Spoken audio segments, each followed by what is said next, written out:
O João falou aqui, professor, quando uma religião se torna mitologia, seria um processo orgânico com o surgimento de novas religiões? Forte abraço e força, Pirula. Valeu demais aí, João, pelo carinho, pelo Pirula e por nós aqui também. E falou aqui que perguntou quando que uma religião se torna mitologia. Então, é porque no uso mais corrente dessas expressões, a gente acaba considerando que a mitologia é mentira, mas parece um pouco com o que a gente chama de religião, e aí parece que tem algum tipo de, sei lá, degeneração da religião em que ela no futuro se torna mitologia. Mas na verdade esses conceitos, eles são conceitos independentes. Eu diria que a mitologia está dentro do conceito de religião, porque mitologia é o estudo, ou pelo menos a coleção de discursos a respeito dos mitos, que são as histórias tradicionais dos povos, sobretudo povos antigos, né? A gente costuma geralmente usar esse termo para povos antigos. Então, o que é uma história tradicional de um povo antigo? É, por exemplo, os atenienses contando uma história para explicar por que eles vivem naquela região especificamente, por que Atenas é a terra dos atenienses, por que eles têm direito àquela terra, por que eles pertencem àquela terra,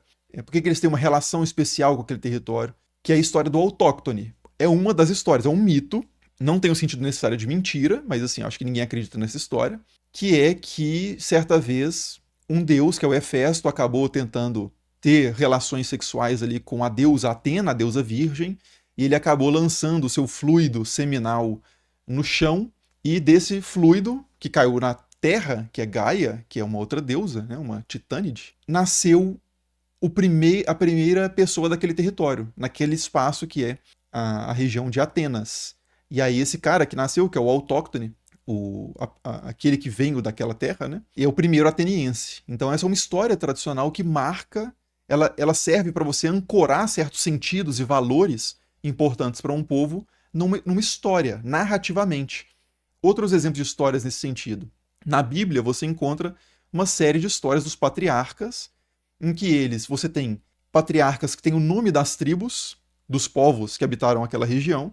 Então você tem o Zebulon, você tem o Issacar, você tem o Gad, o Judá. São personificações de povos e várias coisas da relação entre esses povos e desses povos com outros povos estrangeiros são explicados por meio de narrativas tradicionais. Então são histórias que visam ali explicar algo da realidade presente, falando sobre eventos fundacionais do passado. De novo, isso não precisa nem ser mentira nem verdade. O sentido de mitologia é um conceito além ou aquém de verdade e mentira. São histórias tradicionais que servem para encapsular, codificar valores, crenças a respeito de certas questões políticas. Por exemplo, por que a gente tem um rei ou não tem um rei?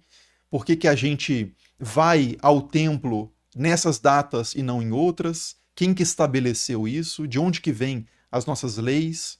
Então essas histórias, na antiguidade, elas eram codificadas narrativamente. Você contava histórias para guardar aquelas informações importantes para uma sociedade. Então isso é mitologia.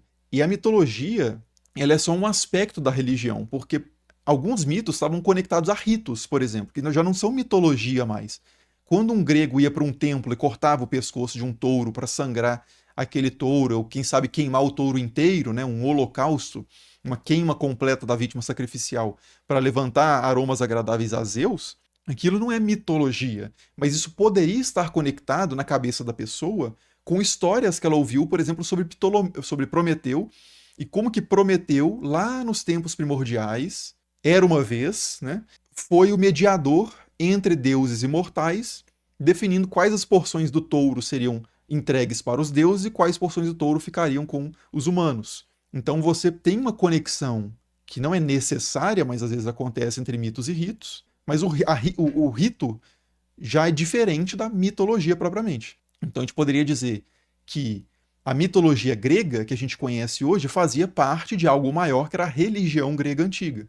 Assim como a gente poderia falar de mitos islâmicos, mitos cristãos, mitos judaicos, mitos hindus, mitos iorubás, né, de religiões que ainda são vivas hoje. Num certo sentido, a religião grega, dentro do fenômeno conhecido como neopaganismo, há quem adore hoje os deuses olímpicos e tal, mas já é um fenômeno muito diferente, em uma descontinuidade muito profunda com a religião grega antiga, então eu não estou considerando a religião grega antiga como viva.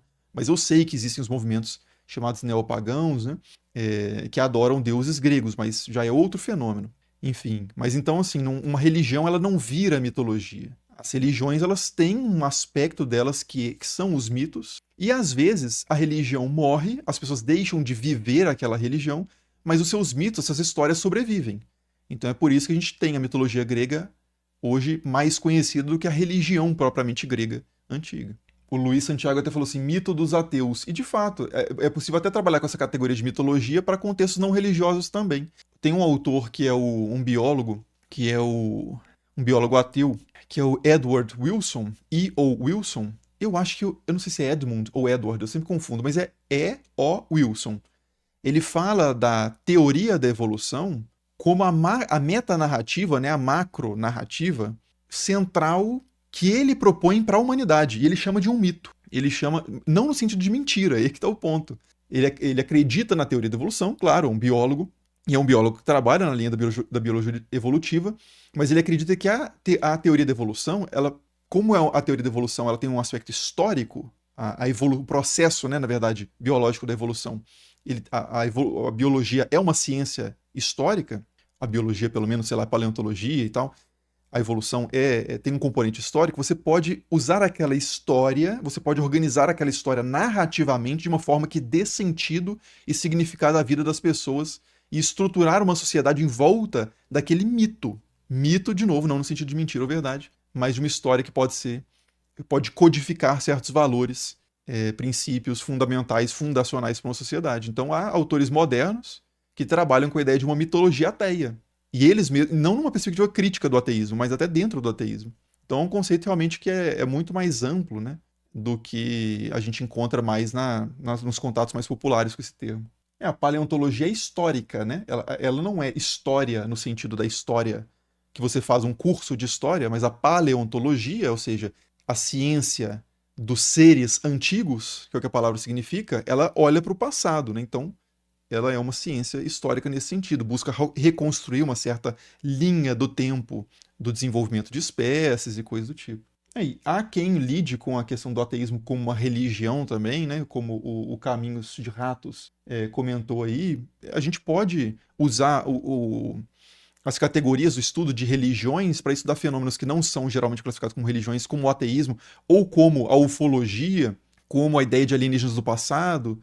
Isso acontece também. As pessoas, alguns pesquisadores, inclusive na área de sociologia das religiões, buscam, no repertório que foi desenvolvido para estudar as religiões, ferramentas para entender outros fenômenos que podem ser mais ou menos próximos de fenômenos religiosos. Mas aí é isso, os conceitos são muito maleáveis. Depende, você tem que ler o que o autor está chamando de religião especificamente naquele artigo, naquele livro, né? Ele vai ter que delimitar o conceito metodologicamente ali, teórico e metodologicamente, porque a palavra religião ela é muito equívoca, no sentido de que ela gera diferentes entendimentos. Se eu simplesmente falo assim, o ateísmo é uma religião, não tem valor comunicacional nenhum, porque cada um vai entender essa frase, o ateísmo é uma religião, de acordo com o repertório que tem na sua cabeça, que é diferente de outras pessoas.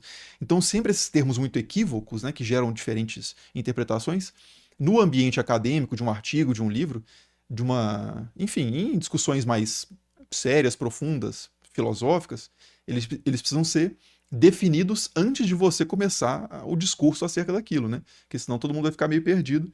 E aí vai ficar assim, o ateísmo é uma religião, aí um fala sim e o outro fala não, mas o que significa esse sim e esse não? Com o que de fato a pessoa está concordando e com o que de fato que ela está discordando? Enfim.